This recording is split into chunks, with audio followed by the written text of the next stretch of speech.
గుంటూరు జిల్లా తెనాలి మండలం పెదరాపూర్లో జగనన్న కాలనీలో ఇళ్ల నిర్మాణంపై ఆగ్రహం వ్యక్తం చేశారు మంత్రి నాదెండ్ల మనోహర్. ఇళ్ల నిర్మాణంలో నాణ్యత లేదని అధికారులపై మండిపడ్డారు. నిర్మాణంలో కూడా వివక్ష చూపుతారా అంటూ ప్రశ్నించారు. అక్రమ లేఅవుట్లకు అనుమతిచ్చి లబ్ధిదారులను నిండా ముంచారని ఆరోపించారు. అనర్హులకు ఇళ్ల స్థలాలు ఇచ్చారని తెలిపారు. డ్రగ్స్పై ఉక్కుపాదం మోపుతామన్నారు.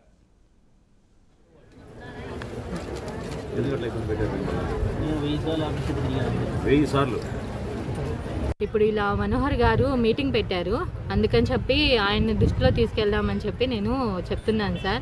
రోజువారీ 200 కూలి పని చేసుకుంటే కానీ నాకు ఇల్లు గడవదు.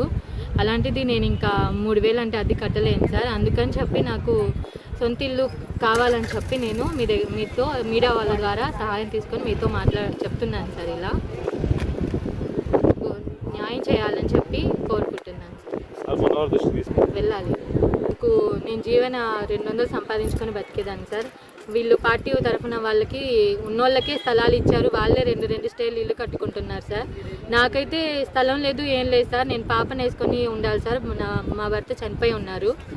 నాకు ఇల్లు లేదు సార్. మీరు దయచేసి ఈ మంత్రి గారు నాదెండ్ల మనోహర్ గారు వచ్చారు, ఆయనకి అర్జీ ఇద్దామని చెప్పి నేను అనుకుంటున్నాను సార్. కేవలం ఇల్లు ఉన్నోళ్ళకి చాలా మందికి ఇల్లు ఇచ్చారు సార్.